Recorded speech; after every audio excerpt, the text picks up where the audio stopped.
let me tell you, let me tell you guys something, right? So if you torture the price long and hard enough, it will tell you exactly what you want to hear, and it will make you see what you want to see, right?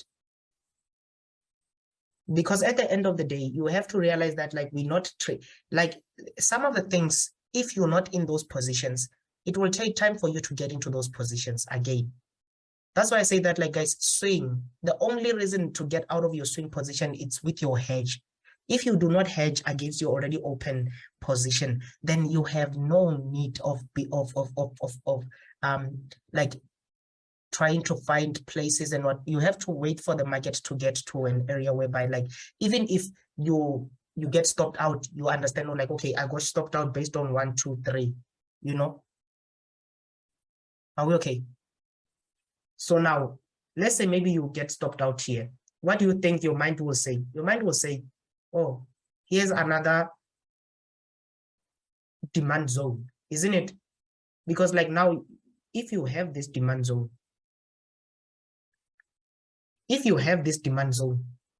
the market comes, it seems like it's going to retest it, but it breaks below and comes into this area. What does it do? It puts you in a situation where you have to look for buys again. Then it breaks below that level. Now you are looking for buys here. By the time the market gets to this level here, if you are a person that holds on to losing trades, you are already in a negative spot.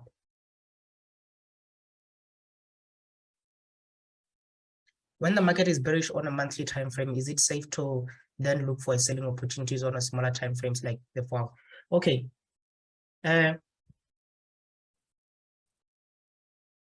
Right now, what, let's say maybe I tell you that, okay, let's look at it from this, you know the phrase that says that, like, a jack of all trade, but again, jack of all trade is a master of none. Is it that how that saying goes, Hey guys, it says that jack of all trade is a master of none, right? But the first person who actually said this thing, he did not end on that term. He didn't say jack of all trade is a master of none and then paused, right? The phrase, when it goes to all together, it says the jack of all trade is a master of none, but better than the master of one. I think that's how it says. Jack of all trades is a master of none, but better than the master of one. That's the entire quote, and we do not know the context in which this quote was said or this saying was mentioned in, right? So that means that people that were there and the person that actually spoke that, yeah, but still better than a master of one, yeah, that means the person that was mentioning that phrase at that particular time, they were talking about something that we do not know.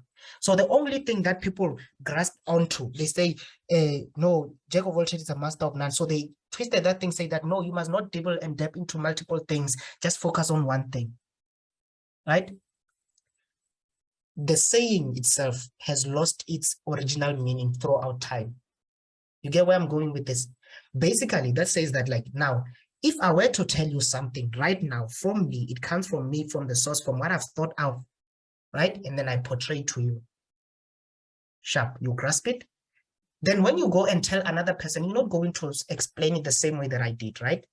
And that other person, when he goes to tell another person, is not going to grasp it the same way that you told him, or how information gets lost through time, through the funnel. When it gets passed from one person to the other, it loses its quality, its meaning, until it gets to the end, right? So the person does not even know what the initial person was saying. So that's the same thing. The monthly time frame, that's the source, right? That's the first person to mention certain things. That's the first person to say, hey, you look beautiful. You know, that's the first person to mention these words. That's the first person to speak to you. When you go to the daily time, when you go to the weekly time frame, now that the weekly time frame tries to explain what the monthly time frame tries to explain, but does it in a more, adds its own things in the mix. The daily time frame does the same thing. The 4-hour time frame does the same thing. Up until it gets to the 1 minute time frame, the entire storyline has been changed throughout as you move from one time frame to the other. But if you can maintain the same approach from the higher time frame, that's where everything starts. The direction of the market on a monthly time frame tells you exactly what's going to occur. It's when you move down a lower time frame that you just completely confuse yourself, because now you're seeing things that are not there. The story has added things, has too much noise within it. Are we okay with that? So now, if I am looking at this on a monthly time frame, it's as simple as that. This is on a monthly time frame. On a monthly time frame, I am looking for a possible push to the downside into this area. Are we okay? Monthly time frame. And on a monthly time frame, this tells me that this is an impulse. I'm in a corrective phase, isn't it? Are we okay? So if I'm in a corrective phase, I understand that from a monthly perspective that I am in a corrective phase. Okay. Now, the simple thing that you can do as well, you go on a monthly time frame, right? And then on that monthly time frame, you can just do this. Now, when you do this and you look at it in terms of the supply and demand, right? Then now you understand that like this at this level here, it's a level whereby the supply is equals to the demand, right? But you need to tip the scale first, right? You need to go a bit lower and tip the scale from being in, like now you need the demand to increase so that you can be able to buy. Because as price continues to drop in value, the demand increases, right? So now weekly time frame, it already told you that you are, like the monthly time frame already told you that you are at an area that consists of a bit of an equilibrium, right? So you need to tip the equilibrium scale. When do you tip the equilibrium scale? Below this level here, this is where you tip the equilibrium scale. So that means that at this area here below this is where you will be looking for possible buy positions. But you know that like majority of people are actually looking for the 61.8 Fibonacci retracement level in order for them to get some sort of like confirmation so that they can buy, because 61.8 is regarded as a golden ratio. So if that is the case, it is regarded as a golden ratio. On a monthly time frame, that looks cool, right? But now you just need something that's going to tip below that golden ratio, midpoint between that. This is where you will probably be looking for your possible long positions, right?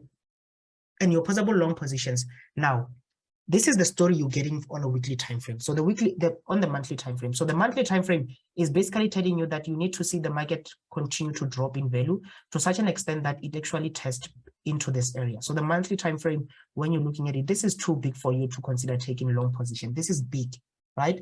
So now you reduce your odds into this level here, right? So now it becomes a bit smaller. Now your risk, it's minimized, right? But now this is, let's say you're focusing on this. Now we go on a weekly time frame. So when you go on a weekly time frame, you do realize that you're currently trading within the second leg, right? The same second leg that you were trading in the monthly time frame, but the monthly time frame now has changed. Are we okay with that? The monthly time frame itself has changed when you go to a weekly time frame. So the same thing that you were seeing on a monthly time frame, now the story has added extra stuff, the spices, If on a daily, on a monthly time frame, the person was wearing a dark blue t-shirt, now he's wearing a navy blue. Now he's wearing an ocean blue. The things have been added into the mix. So, but like, that's the thing. As you go through or you go down the time frames, the more the story starts to make you question your higher time frame. Like, oh no, but like that one, it gets you to question yourself. But if you can maintain the same, okay, I need to go to this specific level based on the monthly time frame. Now, that kind of like minimizes the extra stuff in the mix, right? So we know that this is what we're looking for, right? But on a monthly time frame, this is still, on a weekly time frame, this is still a huge risk exposure, right? So now you can actually say, okay, if I want to push price to the downside, that means I need to see the market coming into that area for me to take long position. Meaning that even if you consider taking hedge position here, your main attempt is to push price into this area. That means that like you actually accept that the probabilities of you being forced out of that positions, they are high. So even if you want to take positions, you want to minimize your risk exposure, right? So now you go on a daily time frame. So now when you go on a daily time frame, you still maintain that you want to get to this level here. Now, your risk as you go down the time frames, your risk is being minimized.